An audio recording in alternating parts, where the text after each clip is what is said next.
Sobre los montes y collados a mi amado buscaré. Grande es su hermosura, y al estar en su presencia gozoso danzaré. Al Señor alabaré. Versículo, ábralo por favor en Hechos capítulo 4, y ahorita le indico con más detalle lo que vamos a hacer. Quiero animarle a que mientras el día de hoy estamos estudiando la Escritura, le quiero pedir que usted tome tiempo en serio para evaluar su propia vida.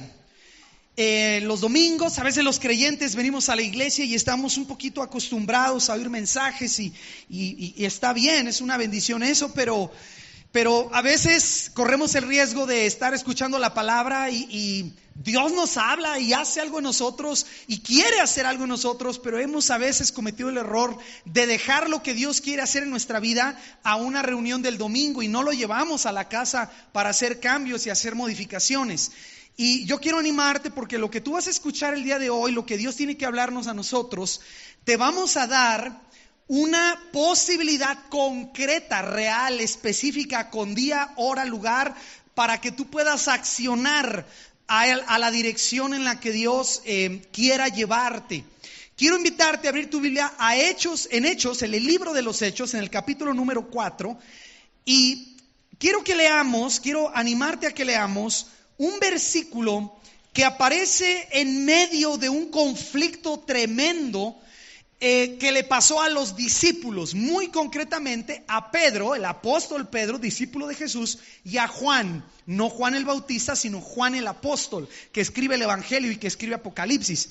Ellos, por el poder de Dios, sanan a un cojo en la puerta del templo, y la gente se levanta y hace una turba, y es tan llamativo y tan sorprendente lo que ha sucedido con estos hombres, seguidores del Cristo, del Mesías, de Jesús, que se levantan los principales gobernantes de Israel a la par de los sacerdotes y empiezan a investigar a estos hombres. ¿Qué es lo que ha pasado aquí?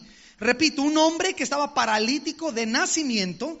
Pedro lo ve a los ojos y le dice: no tengo dinero, no tengo plata ni oro, pero lo que tengo, eso te voy a dar. Y le dice: levántate y anda. Y en un instante, las piernas de este hombre, que nunca en la vida habían funcionado, ahora lo vemos de un salto, poniéndose de pie. Y dice la Biblia que este hombre estaba danzando afuera del templo, y se hizo un gran alboroto. Empezaron a predicar la palabra y se convirtieron más o menos 3,000 personas por lo que Dios había hecho ese día con este hombre paralítico. Pedro predica, Juan está a su lado, los arrestan y los llevan para enjuiciarlos y cuestionarlos de por qué andaban haciendo este desorden sin permiso de los líderes que en ese entonces estaban en Israel. Quiero que observes, por favor, en el versículo número 9 de tu Biblia, Hechos capítulo 4, verso 9. Observa lo que dice: puesto que hoy se nos interroga, está hablando Pedro, ¿sale? Ante estos gobernantes. Puesto que hoy se nos interroga acerca del beneficio hecho a un hombre enfermo, de qué manera éste haya sido sanado, sea notorio a todos vosotros y a todo el pueblo de Israel que en el nombre de Jesucristo de Nazaret, a quien vosotros crucificasteis y a quien Dios resucitó de los muertos, por él, dice Pedro, por Jesucristo, este hombre está en vuestra presencia sano. Y luego sigue predicando: este Jesús es la piedra reprobada por vosotros los edificadores, la cual ha venido a ser cabeza del ángulo. Y en ningún otro hay salvación, porque no hay otro nombre bajo el cielo dado a los hombres en que podamos ser salvos. Esta verdad preciosa que está Pedro hablando, quiero explicarte que la está dando al frente de los gobernadores de la nación de Israel, hombres muy inteligentes, muy preparados, sumamente celosos, hombres que creían en el Dios verdadero, pero que decidieron rechazar al Hijo de Dios. y nunca reconocieron que Jesús, hasta la fecha como pueblo y como nación de Israel, no reconocen que Jesús es aquel a quien Dios designó como gobernador y rey, a quien ha hecho rey de las naciones, a quien le ha entregado el juicio. No lo reconocen como el Salvador. Y este hombre, quiero que me entienda esto, se llama Pedro, y hace 3 años era un pescador que estaba metido en sus asuntos con su familia. Sabemos que era casado, sabemos que tenía hijos, tenía su familia extendida, tenía una empresa en la que trabajaba, su microempresa, y era pescador. Contrataba a otras personas, familiares de él, que le ayudaban en la pesca. Y este hombre que estamos viendo en Hechos 4, predicándole a los principales gobernantes, hace 3 años de esta fecha de Hechos 4, era un pescador metido en sus asuntos, preocupado por la red, preocupado por las barcas, porque había días muy buenos de pesca donde había billete y otros días muy malos donde ni un solo pescado habían logrado capturar. Este hombre seguramente estaba preocupado por su esposa, por su suegra que vivía en otra ciudad. Sabemos que tenía hijos, no sabemos cuántos, pero un hombre casado, y para cualquier varón judío casado en esos días, lo primero que buscaban era tener familia. Tenía hermanos, tenía primos cercanos, y su vida giraba en torno a su trabajo, a la pesca. Tenía esperanza en el Dios de Israel, era un judío pues, pero su vida giraba en torno a la pesca. Su vida estaba centrada allí.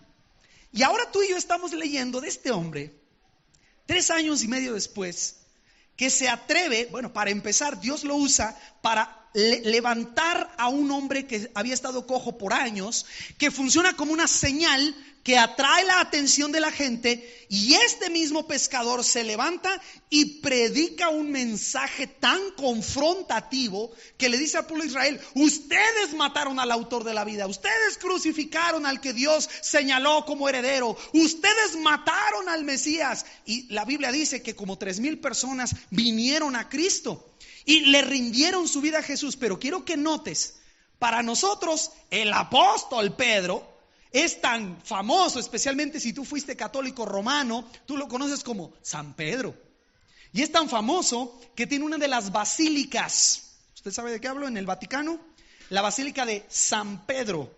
Es un edificio, yo nunca he estado personalmente allí, he visto fotografías, pero es magnífico. Tiene una arquitectura y una riqueza puesta, y es la sede pues de la Iglesia Católica Romana. Es tan famoso que está tan lejos para muchos de nosotros que no entendemos que ese mismo hombre llamado Pedro, 3 años y medio atrás, era un pescador centrado en su familia, en su trabajo, que esperaba en Dios, sí creía en Él, sí lo buscaba, sí estaba esperando la consolación de Israel.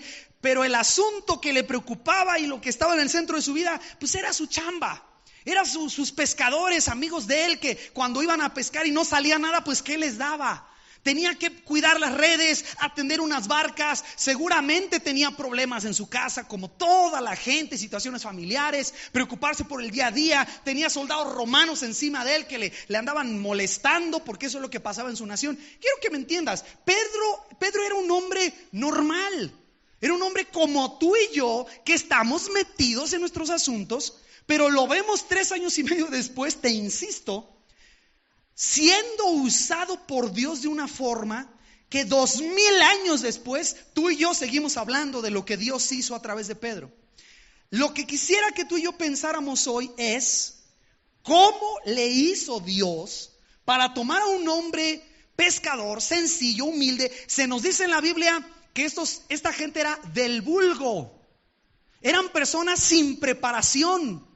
¿Y cómo le hizo Dios para tomar un hombre en estas condiciones, con flaquezas enormes, y terminar usándolo para dar las declaraciones, varias de las declaraciones más profundas que hay en la Biblia, para abrir la puerta a los gentiles al evangelio, para ser el apóstol a los judíos?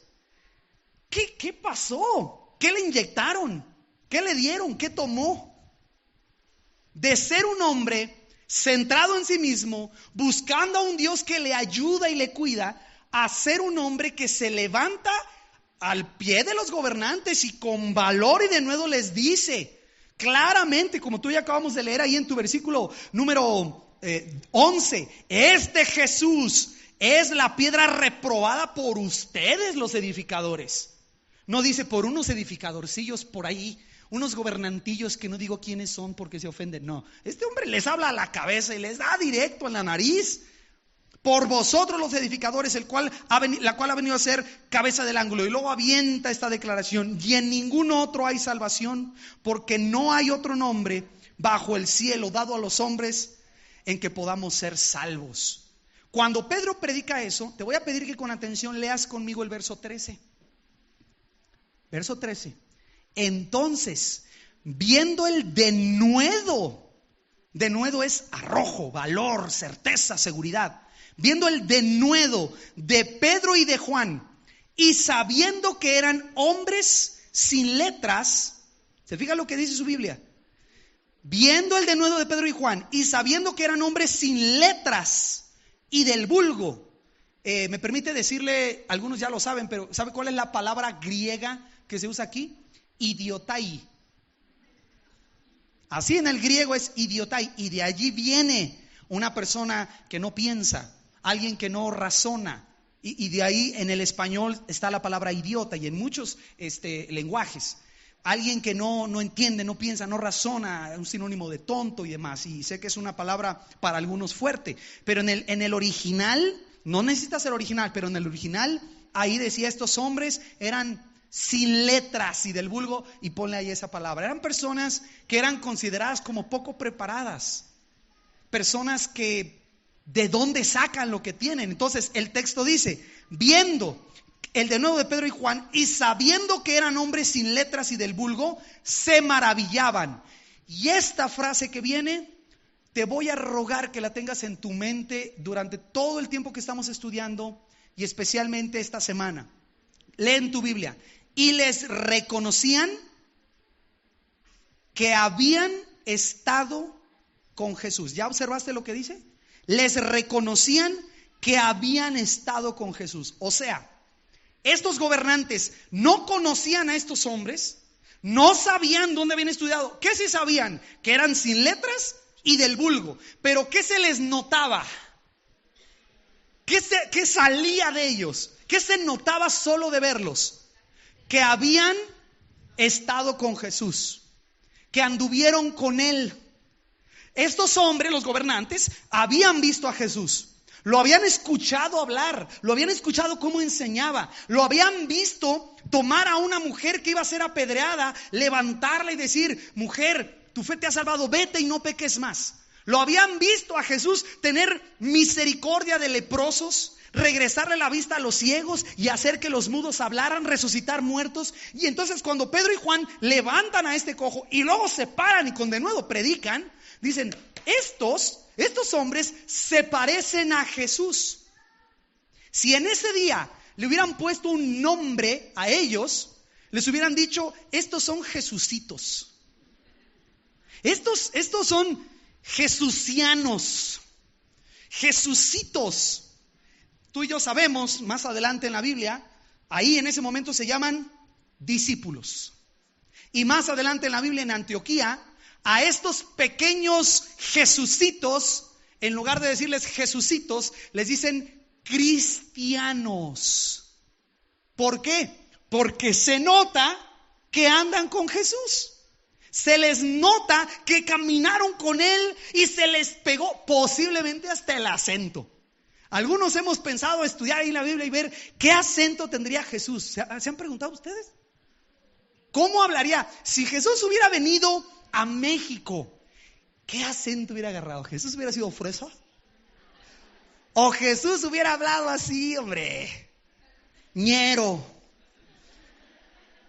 O algunos de ustedes se imaginan a Jesús hablando apropiadamente, usando la S donde va y quitando la S donde no. ¿Cómo te imaginas que Jesús hablaba?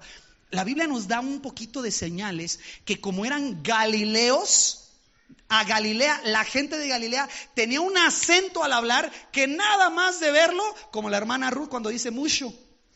Tú sabes que es del norte, eso es del norte. Y vienen personas de Chihuahua, y vienen personas de Baja California o de Sonora, y tienen el acento y hablan igualito que mi esposa habla y dicen mucha leche. Los muchachos les gusta mucho la leche, ¿no? porque está la sh y no se pronuncia bien. Se nota. Ahorita no está mi esposa, por eso estoy tan feliz hablando, pero ¿me entiendes? Se le notaba. Y hay indicaciones en la Biblia que a Pedro y a los otros discípulos se les notaba cuando hablaban. Algo, estos hombres, Pedro y Juan, al pararse ante los gobernadores, estaban maravillados del denuedo, pero decían, estos tipos tienen algo. Y no sé qué es, pero se parecen a su Señor. Y esto no es nada más, hermano, que este proceso que Jesús tomó cuando vino a la tierra y empieza su ministerio. Dice la Biblia que escogió a unos hombres y los llamó. Y durante 3 años y medio vivió con ellos, comió con ellos, caminó con ellos, les enseñó, les demostró la verdad, les dio ejemplos de quién era Él, les aprendió a servir juntos hasta que después de 3 años y medio, y cuando Él les dice, voy a morir, pero al tercer día me voy a levantar de los muertos y luego les voy a dar el Espíritu Santo. Ese proceso en la Biblia se le llama discipular, hacer discípulos. Tomar a un Pedro burdo, tosco, centrado en sí mismo, medio miedosón y medio atrabancado y aventado. Pedro es todo un personaje. ¿Y qué hizo el Señor Jesús? Que entró en su vida y lo vemos siendo revolucionado, quebrantado, vuelto a ser, golpeado como bistec, ¿verdad? Y luego lo molió y le dio una revolcada y nos saca acá en Hechos lo que tú y yo conocemos como el apóstol Pedro. ¿Qué hizo Jesús? Hizo un proceso que se llama discipular. Transformar la vida de este hombre que creyó en Él y ayudarle a caminar para llegar a ser como Jesús era y enviarlo a servirle a Él para cumplir el plan que Jesús tenía. Jesús tenía un plan y un proyecto y discipuló y transformó la vida de Pedro y la vida de todos los apóstoles, ¿verdad? Que conoces, Andrés, Tomás, todos ellos, para dejarnos antes de morir a 12 que fueran como Él, 12 Jesucitos. Y después de morir va al cielo y manda el Espíritu Santo. Y los discípulos de Jesús reciben el Espíritu Santo. Y la misión que tenían, según Mateo 28, es ir y hacer discípulos a todas las naciones. Pero quiero que me ponga atención a lo que le voy a explicar. Este proceso de tomar a un hombre centrado en sí mismo y hacerlo un soldado de Jesucristo, una persona obediente que vive para el plan de Dios, cuesta mucho trabajo. Solo el Espíritu de Dios lo puede hacer. Pero te estoy mostrando en Hechos 4 un ejemplo de cómo se ve una persona que no era así y ahora la vemos transformada. Y te puedo enseñar en la Biblia muchos ejemplos. Una mujer que vivía, era prostituta. Era su oficio, probablemente porque su esposo murió, sus hijos la abandonaron o la razón que tú quieras. Era una prostituta. Llegó a la humillación de andar ofreciendo su cuerpo y negociando con su cuerpo para poder subsistir. Y tenía como su instrumento de trabajo un perfume de alabastro que olía muy rico y usaba para trabajar. Y conoce a Jesús y empieza a cambiar su vida hasta que ustedes recuerdan el día en el que esta mujer, estando Jesús en una cena, en una comida, dice la Biblia que se puso a sus pies y rompió ese instrumento de su trabajo y derramó el perfume en sus pies y ungió a Jesús y sus pies con sus cabellos y lloraba y lloraba. ¿Qué pasó con esta mujer? Y esta mujer nos dice la Biblia que cuando Jesús es crucificado y lo ponen en la tumba, es de las primeras que está al pie de la tumba en el primer día de la semana. ¿Y qué está haciendo? Llorando otra vez. ¿Dónde le han puesto? Ha muerto su Señor, está el cuerpo. Pero esta mujer era todo para Él. Era su vida completa. Antes su vida eran tantos hombres que la usaban y la despreciaban. Y ahora vemos a una persona transformada completamente a vivir con Cristo en el centro de su vida. y vive para Él y para servirle. Esa transformación de la que te hablo se llama discipulado. Se llama hacer a quien no es Jesús un Jesucito. A quien no es como Cristo, hacerlo como Cristo. La Biblia lo enseña así. El discípulo no es superior a su maestro, mas todo el que fuere perfeccionado será como su maestro.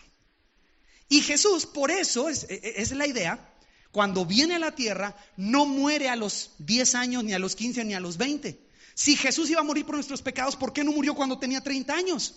Seguía siendo, era el Hijo de Dios. Y si hubiera muerto, hubiera limpiado nuestros pecados. Pero ¿por qué no murió a los 30 años? ¿Por qué estuvo aquí 3 años trabajando? Porque tenía que dejar aquí 12 como Él, que pudieran llevar su mensaje al mundo. Ese proceso se llama discipulado.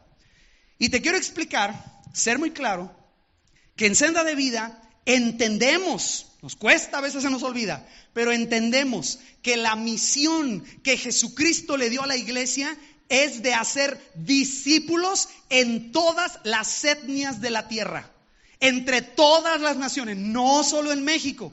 Y la orden no es hacer reuniones. La orden no es comprar equipo, no es hacer muchos cultos o hacer retiros o campamentos. Y eso está bien, tiene su lugar. Pero la orden bíblica de Jesús a sus discípulos, una vez que se iba, la puede leer en Mateo 28, es hacer discípulos.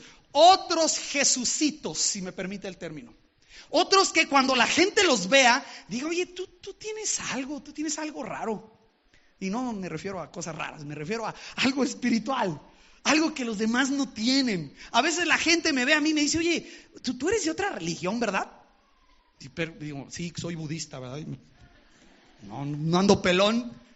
Me dicen, tú eres de otra religión, ¿no? Y no saben describirlo, no saben ponerle un nombre.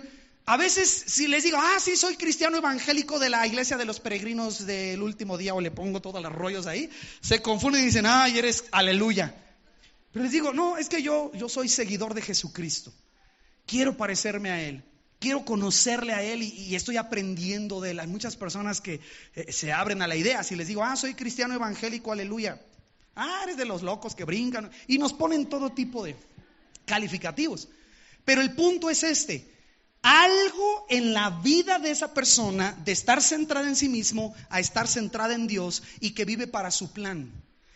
De eso es de lo que te quiero hablar. Hemos entendido que la misión número 1 de Jesús para estar en esta tierra no fue solo llegar a la cruz, fue hacer discípulos. Por eso no murió antes. Ya ustedes han estudiado algunos la Biblia y saben que encontramos en la Escritura solamente 2 cosas de las que Jesús dijo, obra terminada, lo logré, está terminada la obra. Una tiene que ver con hacer discípulos, 12 hombres como Él, y la otra, su muerte en la cruz. De nada más el Señor dijo que había terminado. De esas 2 cosas, hacer discípulos, dejar 12 que fueran capaces de hacer otros Jesucitos. Después de Hechos, si me haces el favor, vamos a Efesios. Abre tu Biblia, unas cuantas páginas por allá adelantito, varias. Vas a encontrar una carta que escribe Pablo a los Efesios. Y quiero animarte a que vayamos un poquitito en Efesios capítulo 4 a una explicación en la Biblia, bíblica, de lo que es hacer discípulos. Y explicarte con ella, con Efesios 4, que estamos intentando, no nos sale perfecto, pero estamos intentando que si tú llegas a esta congregación, entiendas que el asunto medular de esta congregación es esto que vas a leer en Efesios 4, hacer discípulos. No estamos aquí para hacer reuniones y reuniones e invitarte a reuniones. Usted es bienvenido, no me malentienda.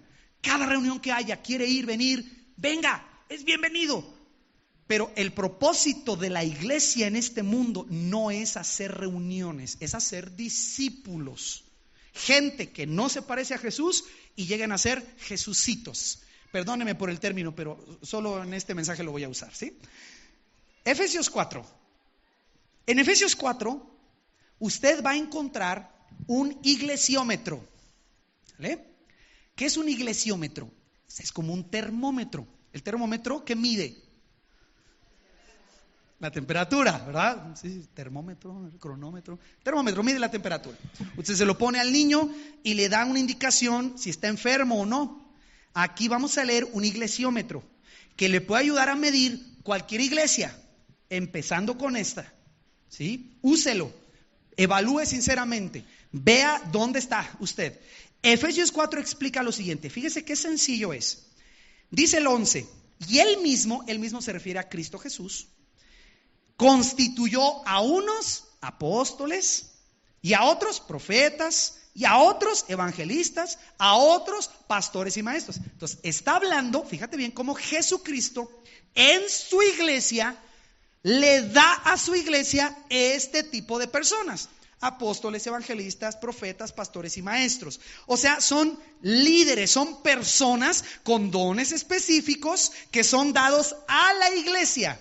¿Sale? Entonces, allí en el versículo número 11, tú puedes poner a tus líderes. Ahí está tu líder de célula, ahí está el pastor de tu iglesia, el encargado del discipulado, los encargados de la música, el encargado del programa. O sea, todas las personas que tienen una función de liderazgo. Pero observa lo que dice el verso 12.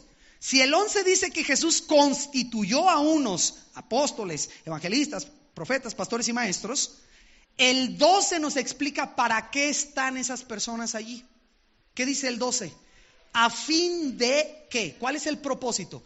Perfeccionar a los santos para la obra del ministerio. Eso que tienes ahí es discipulado. O sea, según este pasaje muy sencillo, todos los líderes en una iglesia que están para servir, no para señorearse ni nada, la Biblia lo enseña claramente, tienen la función específica de tomar a los santos y hacer ¿qué cosa con ellos? ¿Qué palabra usa? Perfeccionarlos. Perfeccionarlos. Entonces, muy simple. Si tú vienes a una congre, a una iglesia, eres parte de un grupo, una célula, donde no se está intencionalmente haciendo algo para que tú seas perfeccionado y entres en un proceso de ser perfeccionado, yo te diría, mejor busca otra congregación. Si estás en una iglesia donde viene y alguien hace un show excelente y los músicos son excelentes y tú te sientas y ves el show hasta con palomitas, ¿no? Estás ahí tomando y desayunando tu barbacoa y toda la cosa. Y sales igual. Y la otra semana vienes, ves otro show y sales igual. Y así, y sales igual. Aguas. La iglesia no está para hacerle show a nadie. La iglesia no debe ser un espectáculo. Sí hay gente que dirige, sí la música tiene un lugar. Pero una iglesia, dice la Biblia, que nos ha dado Dios a nosotros como iglesia, líderes, para que esos líderes perfeccionen a los santos. Entonces, te aviso claramente, tenemos la obligación en Senda de Vida de ofrecerte procesos, estrategias, herramientas, materiales incluso, que te ayuden a que si tú estabas aquí centrado en tu vida, empieces a hacer el giro y el cambio para empezar a alinear tu vida a lo que Dios quiere hacer contigo. Porque el objetivo es llegar hasta lo último de la tierra para ser discípulos. Pero entendemos que muchos de nosotros, si el Señor dijera, ahora, Senda de Vida, se deshace, todo mundo a ser discípulos, algunos nos quedamos en la casa. Qué miedo ir allá, ¿qué digo? ¿Qué hago? Porque no hemos sido perfeccionados. Y en la obligación de tu iglesia, déjeme decírselo así, usted lo puede exigir. Si usted es miembro de una iglesia, puede exigir a su iglesia: hermanos, pastores, líderes, por favor, ¿cómo yo entrando aquí voy a ser perfeccionado? ¿Qué me ofrecen? Bueno, va a haber una predicación. Eso me puede ayudar. Tiempo de adoración, eso me puede ayudar. ¿Qué más? Porque esta es la diferencia. Estamos convencidos que una reunión no hace discípulos.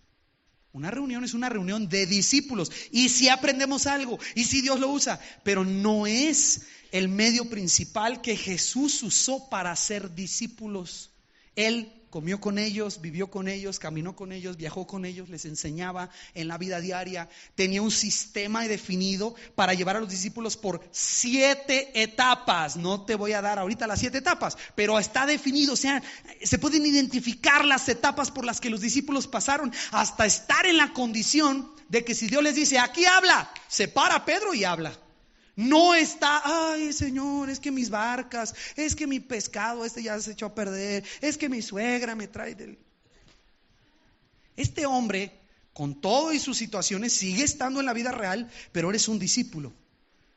¿Cómo sucedió eso? Lo hizo Jesús y les ordenó a ellos que los hicieran con otras personas.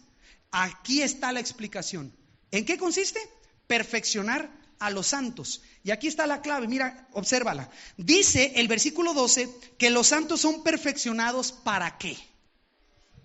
¿Qué tienen que hacer los santos? Ahora, quizás debo de explicar algo, perdóneme. Sé que hay de todo tipo de personas aquí, pero los santos no son San Alejandro, San Juan, San Pedro, San Judas, San Mateo y el niño de Atocha. Son los cristianos. En la Biblia, los santos somos los cristianos, ¿sí? En una congre, tú y yo. Entonces, la Biblia dice que Dios nos dio a los líderes para que los líderes perfeccionen a los santos. ¿Y qué tienen que hacer los santos? La obra, lea su Biblia ahí en el 12, para perfeccionar a los santos para la obra del ministerio. Entonces, si usted no lo había oído antes, yo se lo quiero contar. Bíblicamente, si hay enfermos, ¿quién debe visitarlos? ¿Quién hace esa obra? Los santos, ¿también el pastor? Claro, también, y los líderes y el apóstol y el profeta, todos. Pero ¿quiénes son bíblicamente en una iglesia los responsables de hacer la obra del ministerio? Los santos. Y el deber de los líderes es perfeccionarle a usted para que usted lo pueda hacer. Entonces, escuche bien, usted en una iglesia bíblica debería de estar siendo entrenado, enseñado en cómo usar su Biblia, en cómo hacer cambios, cómo dejo el cigarro, cómo arreglo mi matrimonio, cómo está eso del diezmo. Una enseñanza intencional, al punto de que cuando haya necesidad de ministerio, usted lo pueda hacer. Hay un funeral, alguien muere y usted es el único cristiano. ¿Tiene que llamar al pastor, al maestro, al apóstol para que predique ahí? No, porque usted tiene la Biblia y usted tiene el Espíritu Santo. Y si su iglesia le ha perfeccionado, usted puede pararse ahí con todo el nervio del mundo y enseñar la Biblia. ¿Va a tener los mismos dones que el pastor? No, pero el ministerio es algo que hacemos todos los santos, y nuestra obligación en una iglesia es perfeccionarle para que usted haga la obra del ministerio. ¿Quiere leer el final del versículo 12? ¿Qué provoca si los líderes perfeccionan a los santos y si los santos hacen la obra del ministerio? ¿Cuál es el resultado? Para la edificación del cuerpo de Cristo. ¿Cuándo es realmente que una iglesia, que es el cuerpo de Cristo, empieza a ser edificada y crece? Pues cuando esos dos cumplen su función. Los líderes sirviéndole a usted para que sea perfeccionado, y los santos haciendo la obra del ministerio. No esperando que todo el tiempo, entiéndalo así, ¿sale? Todo el tiempo va a venir alguien a cuidarme. Sí, sí le vamos a cuidar. Lo vamos a amar mucho, a apapachar. Cuando usted viene a Cristo es nuestra obligación. Pero el objetivo no es apapacharle por toda la vida. El objetivo no es que usted esté bigotón, grandote y con pañales. Y su mamilota. Pastor, quiero mi mamila, venga a darme mi mamila. Sí, le vamos a ir a dar su mamila, le vamos a ayudar a enseñar a beber la leche de la palabra en una etapa de su vida. Pero el objetivo, ¿cuál es? Perfeccionarle hasta que usted puede ya agarrar su propio pañal y ayudar a otro con su pañal. Perdóneme los términos, pero sí sé que me entiende. Nunca es el plan de Dios que los líderes de una iglesia hagan todo, ni es el plan de Dios que un miembro de una iglesia, un santo, esté toda su vida sentado. Toda su vida. Recibe y recibe y recibe. Eso no te va a hacer un Jesucito. Lo que nos va a hacer un Jesucito es ese proceso de ser discipulados, conformados a la imagen de Cristo. Y ocupamos, por supuesto, una etapa donde debemos de ser cuidados. Nosotros le llamamos seguimiento. Mis primeros pasos, y un hermano va contigo y te enseña a leer desde el índice. No tienes que saber nada, no te preocupes. Y se sienta contigo y te explica, mira, aquí este libro no es Hebreos, es Hebreos, ¿verdad? Y te explica, sí me entiende, ¿verdad? ¿A qué me refiero? Porque llegamos en cero, llegamos sin saber nada y ocupamos a alguien que se pone a nuestro lado en estos primeros pasos y nos enseña que somos hijos de Dios que Dios nos habla con la Biblia, que yo le hablo a Él orando, que tengo una familia y por eso debo reunirme con mi familia. Me enseña que mi vida va a ser cambiada y cómo puedo hablar a otros de Cristo y del bautismo. Pero luego viene este proceso en el cual ya no eres un bebito, ya eres mayorcito. Y entonces yo puedo acercarme a ti y decirte, bien hermano, ¿quieres ser como Jesús? Sígueme. Haz como yo, levanta el piecito como yo, ¿verdad? Y la manita como yo, y ahora hazle así, y ahora hazle así, imítame. Y tenemos un proceso que se llama conformándome a su imagen. 18 lecciones, año y medio, 1 a 1, 100 pesos. Eso todo bien el comercial, ¿no? Eso es lo que cuesta las copias, no se cobra el curso, no se cobra el proceso. Pagamos las copias, pero ve la idea, es Alejandro pegándose ahí a su discípulo Josué, le dice, sígueme hermano. Y entonces juntos abrimos la escritura y estudiamos lo que significa ser un discípulo. Y le animo a él a que me imite, llega temprano como yo, lee la Biblia como yo, para que seas un Jesucito, porque Jesús dijo que lo imitáramos a él, y Pablo dijo, sed imitadores de mí, como yo de Cristo. Imítenme. El discipulado se pasa por imitación, por ejemplo, no por lecciones, sino por ejemplos. Entonces, una relación de amistad con mi hermano Josué por un buen tiempo en el que nos comprometemos una vez a la semana por 2 horas a estudiar juntos la Biblia. Y yo le estoy llamando y estoy viendo cómo va y quiero modificar sus actitudes. Y si él me tiene confianza, le puedo decir, ¿sabes qué? Esto no lo hiciste bien, tienes que modificar aquello, porque la Biblia dice de esta manera. Es un proceso complicado, difícil, y necesitamos entender que el Espíritu Santo es el único que lo puede hacer. Yo le puedo invitar que sea mi discípulo, pero el único que puede cambiar y voltear el corazón para centrarlo en Dios es el Espíritu Santo, a través de la verdad de su palabra. Básicamente, para que ustedes y yo empecemos por lo menos a hablar el mismo idioma, estamos hablando de que el discipulado es la transferencia de madurez de un creyente maduro a un creyente menos maduro a través de una relación personal con las verdades de la Biblia. Transferir madurez. Y algunos de ustedes que son papás me entienden, es casi como tener un hijo y enseñarle a ser responsable. Eso no es fácil. ¿Quién de ustedes hace hijos responsables con clases? Levante la mano. Lección número 1, ¡paz! Un barazo, ¿verdad? Apunta aquí. El pañal de 4 kilos con el contenido debe ser tirado del depósito de basura orgánica. ¿Quién hace eso? Tomamos de la mano del niño y le llevamos al bote de basura y le enseñamos a amarrar sus zapatos. Estamos con él. Eso es discipulado. No lo que algunos estamos haciendo o lo que algunos dicen que es discipulado. Si sigues leyendo en tu Biblia, nos pone la meta. Observa el versículo 13. Hasta que todos lleguemos a la unidad de la fe, primero, y segundo, y del conocimiento del Hijo de Dios, y tercero, a un varón perfecto. ¿Cuál es la meta? ¿Cuál es la medida, hermanos? Al final de su verso 13, a la medida de la estatura de la plenitud de Cristo. O sea, como estaban estos apóstoles. Fíjate lo que enseña la Biblia, quiero ser muy claro. La Biblia enseña que sí es posible ser como Jesús. No te creas la mentira de que voy a ser como Jesús. Algunos dicen, no, soy malo, ni que fuera Jesús. No, es que eso es imposible. No te está diciendo que vas a ser Jesucristo, tú no puedes ser Dios.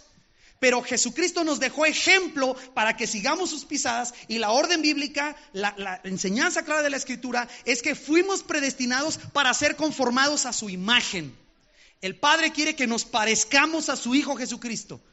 Por toda la Biblia está la idea. Y Jesús enseñó claramente que nadie puede ser mejor que su maestro, pero si es perfeccionado, va a llegar a ser como su maestro. Entonces te quiero explicar, si es posible tener el carácter de Jesús, las actitudes de Jesús, amar a Dios como Jesús amó al Padre, servirle como Él amó y sirvió al Padre, sí es posible. pero tenemos que ser intencionales en tomar a una persona y llevarla ahí. Eso es lo que nos ordenó Jesús, hacer discípulos. Y si hacemos eso, mi versículo número 13 dice que tenemos que llegar a un varón perfecto, a la medida de la estatura de la plenitud de Cristo. Entonces, quiero explicar, el discipulado no es aprender cosas, hermanos. El discipulado no es tu conocimiento. Ser un Jesucito no tiene que ver con la cantidad de libros de la Biblia que puedes recitar, o si te sabes los 66 libros, o si sabes los bautizos, o los nombres de los 12 apóstoles. Podrías no tener toda la información en la boca al instante de la Biblia y tener la actitud correcta de amar a Dios como el centro de tu vida.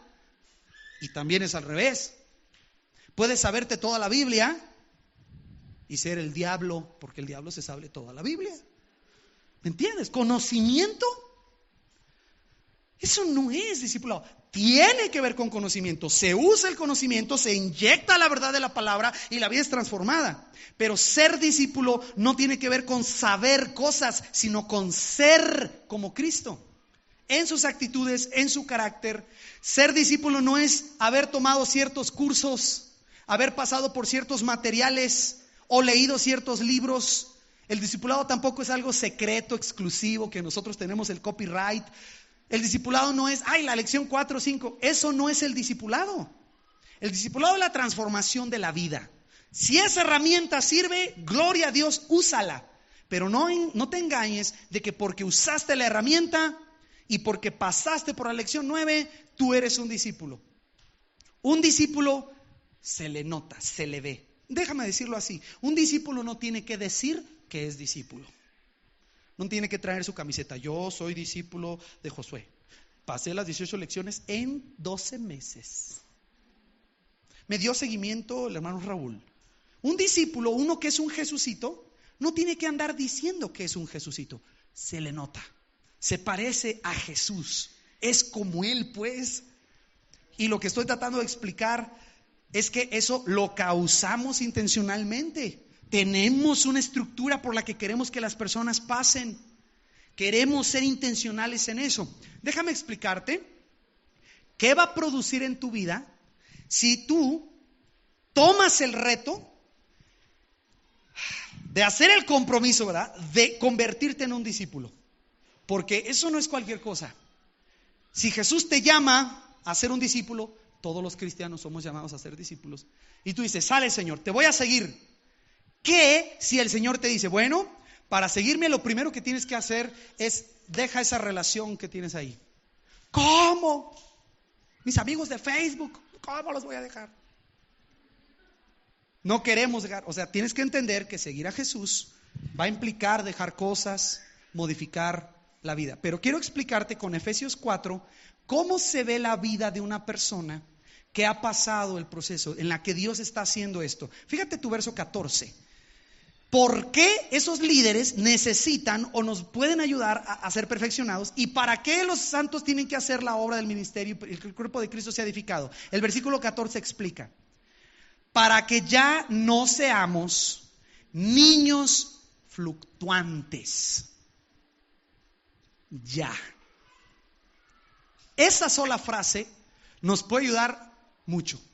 Algunos de nosotros somos tan fluctuantes en las emociones y tan fluctuantes en los compromisos. Algunos hermanos no saben ni lo que quieren, ¿cierto?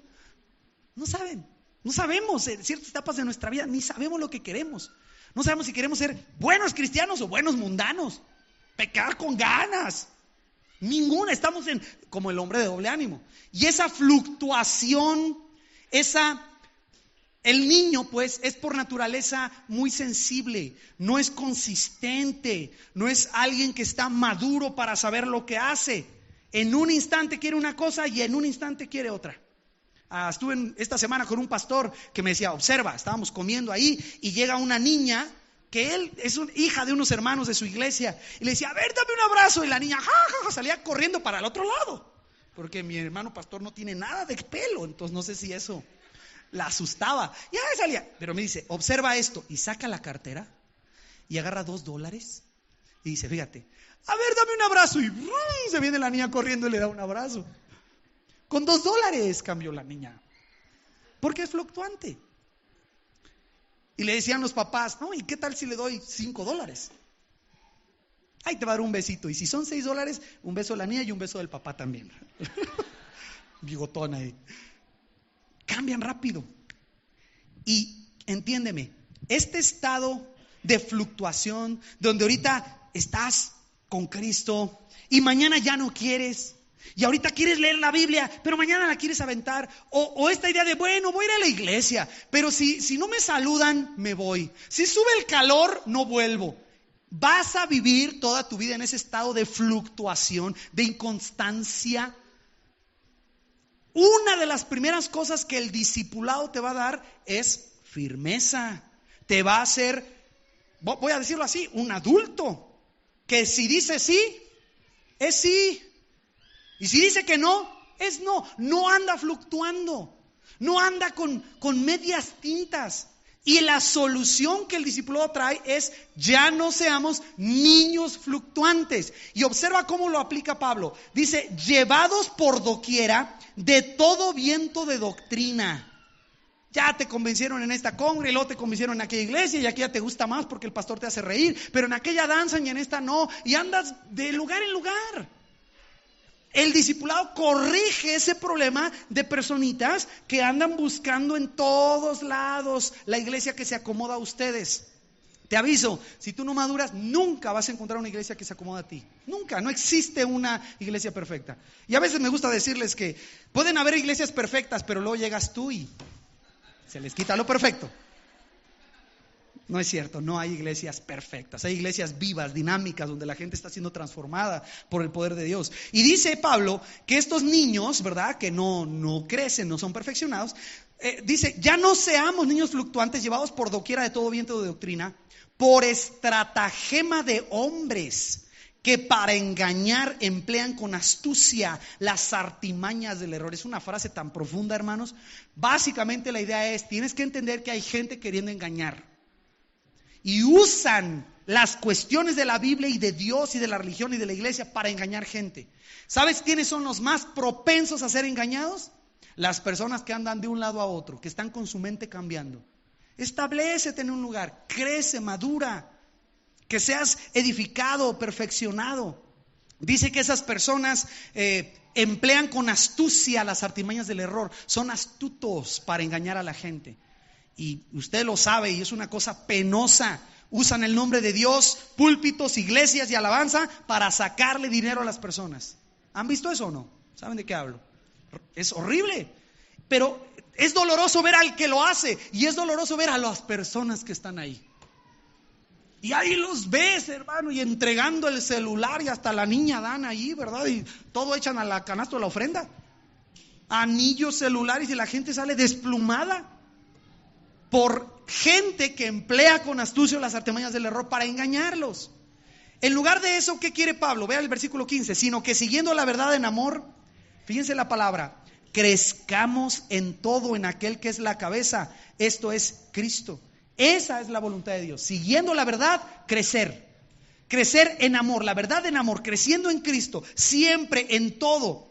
De quien todo el cuerpo, explica Pablo, bien concertado y unido entre sí, por todas las coyunturas que se ayudan mutuamente, según la actividad propia de cada miembro, recibe su crecimiento para ir edificándose en amor. Esos son los resultados que vas a ver, pero implica un proceso en el que debes entrar para que tu vida y la mía sean transformadas. Quiero animarte, hermano, porque el único requisito para poder entrar a ese proceso es querer. Nada más. No ocupas saber mucho, no ocupas dar dinero, no ocupas tener 15 bautizos y 20 años en la iglesia. No, Señor. Todo lo que ocupas es querer. Pero entonces te voy a explicar cómo funciona. El próximo domingo, 7 de septiembre, a las 2:30 de la tarde, después de esta reunión, creo que va a ser en el salón del final, en la parte de abajo, vamos a empezar un curso de introducción al discipulado. ¿Qué es esto? Abrir la Biblia por 6 clases, nada más 6.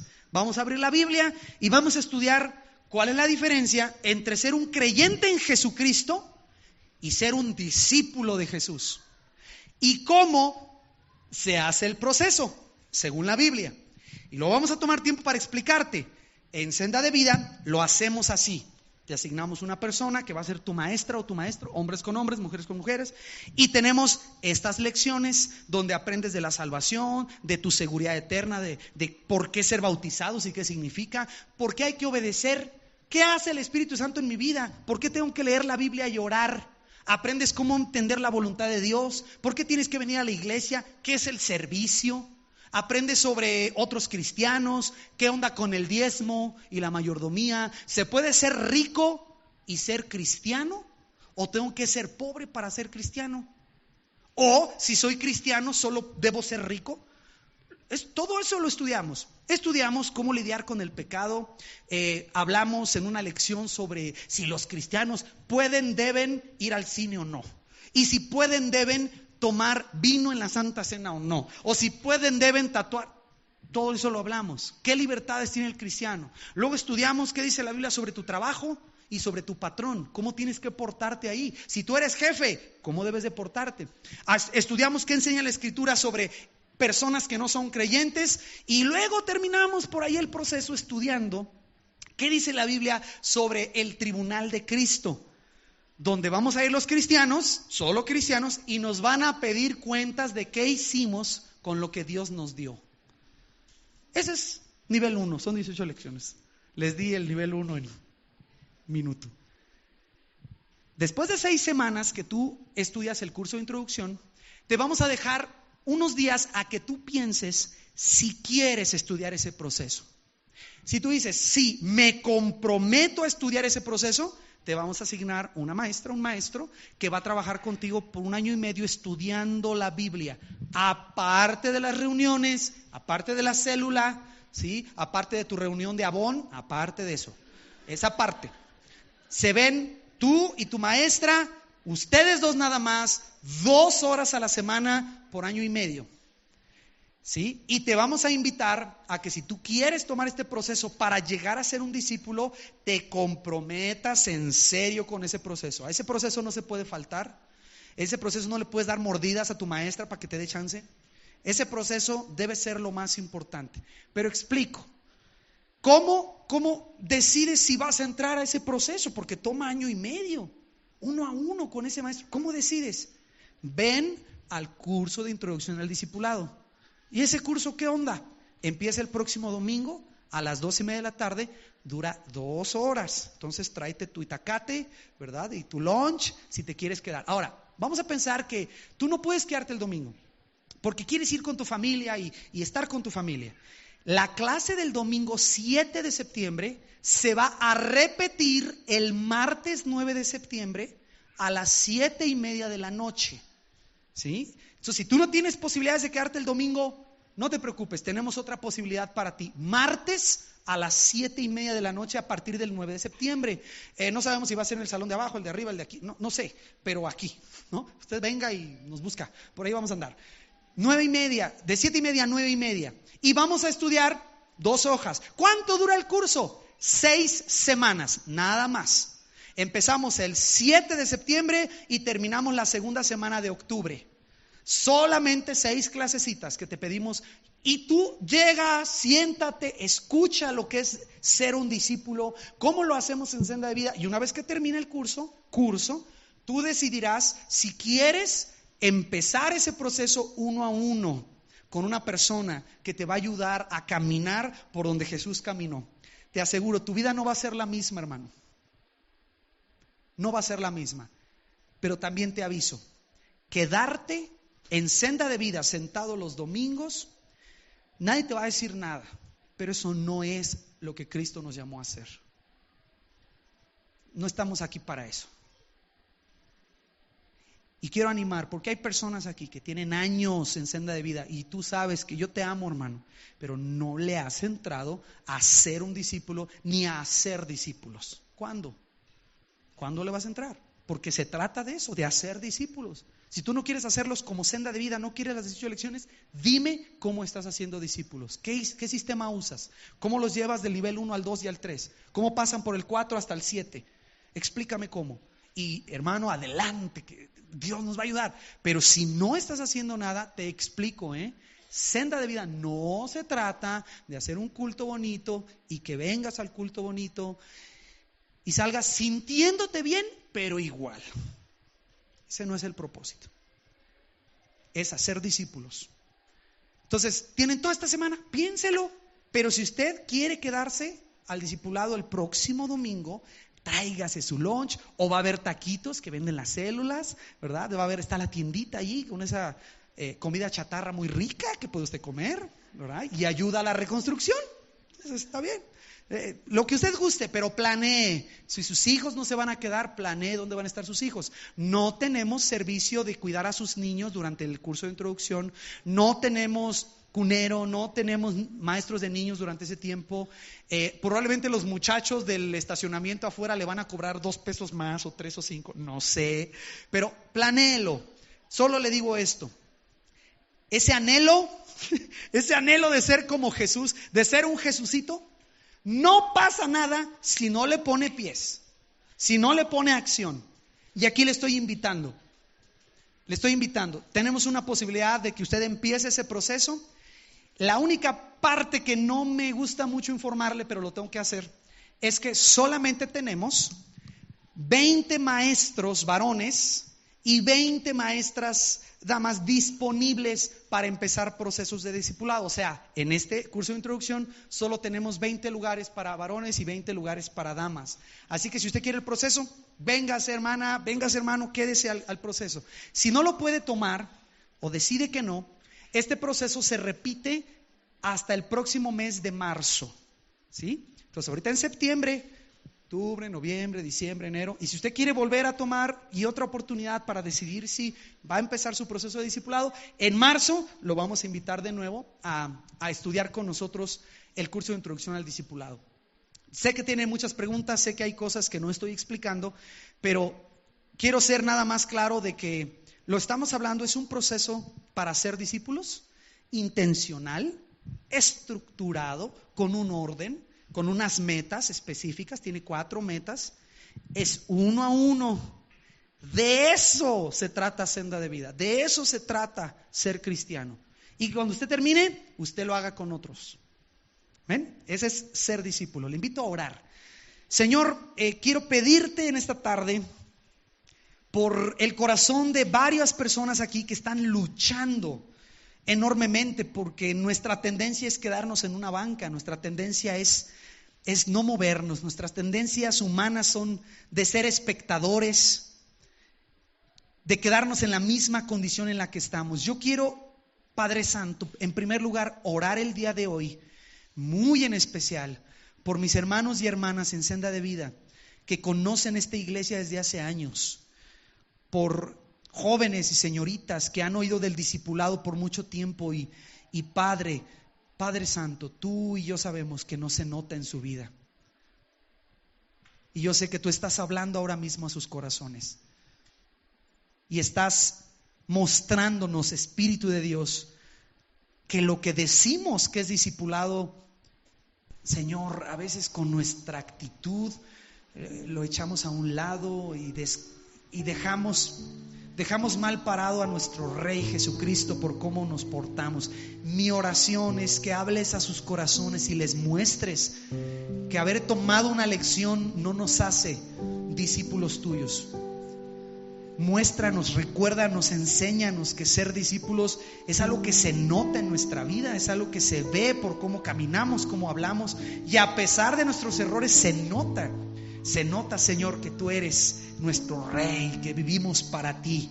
Te doy gracias por los discípulos que hay en esta iglesia, por su corazón, su servicio, su ejemplo. Y mi oración es por aquellos de nosotros que, Señor, que no parecemos pequeños Cristos, no parecemos seguidores de Jesús. Perdónanos, nos llamamos cristianos, pero nuestras conductas niegan lo que decimos. Nos llamamos cristianos porque venimos a una iglesia, porque no tenemos una Virgen de Guadalupe en casa y leemos una Biblia, pero en realidad no somos pequeños Cristos. Nuestra actitud, Padre, deja mucho que desear y queremos pedirte que nos ayudes Ayúdanos a entender de qué se trata el compromiso que tomamos. Ayúdanos a entender que ser como Cristo no es lo que sé, es mi vida rendida a ti. El predicar con denuedo, el estar dispuesto a servirte, el tenerte como el centro de nuestra vida. Y oro por mis hermanos también, Señor, que están en este dilema de si toman este compromiso, que es importante, es largo, es un compromiso fuerte que requerirá mucho de nosotros. Pero ayúdanos a comprender que en eso consiste ser cristianos, en seguirte a ti como el Rey, en aprender a ser tus discípulos. Y es mi oración que trabajes en el corazón de mis hermanos y que aquellos que están ya listos para empezar este caminar de ser discípulos, Padre, puedan accionar ya de pronto esta próxima semana para empezar a estudiar en tu Biblia lo que tú enseñas sobre la misión de hacer discípulos. Y que entonces, Padre, tengamos personal suficiente, corazones dispuestos para ir a lo último de la tierra, para alcanzar esas naciones que no tienen ningún discípulo conocido entre ellos. No hay quien haga discípulos y tú nos mandaste a nosotros a ir allá. Y Padre, ayúdanos, porque es de aquí, de estos discípulos, de estas hermanas y hermanos, que tú vas a tomar gente para enviarla a esas naciones, para que sean una luz en ese lugar. Gracias por lo que vas a hacer, Padre. Toda la gloria la damos a ti. Llévanos con bien a casa, que tengamos un tiempo de refrigerio con nuestras familias, de descanso. Ayúdanos, Señor, con los entrenamientos que siguen, el gran trabajo que viene pronto. Pero hacemos esto porque entendemos que se trata de hacer discípulos, se trata de perfeccionar a los santos, se trata de santos haciendo la obra del ministerio. Y oro, Señor, que esta semana que tus discípulos van a salir a predicar el evangelio, cuando vayamos y conozcamos gente, saludemos personas, hablemos de ti, lo hagamos con denuedo, como discípulos que no tienen nada, Señor, de qué avergonzarse. Nunca permitas que nos avergoncemos de ti, Señor. Eres nuestro Rey y nuestro Dios. Te damos las gracias. Gracias por tu amor y tu misericordia. Oramos en el nombre de Jesús. Amén. Hermanos, que el Señor les bendiga. Gracias por su paciencia. Nos vemos la próxima semana. Dios les bendiga.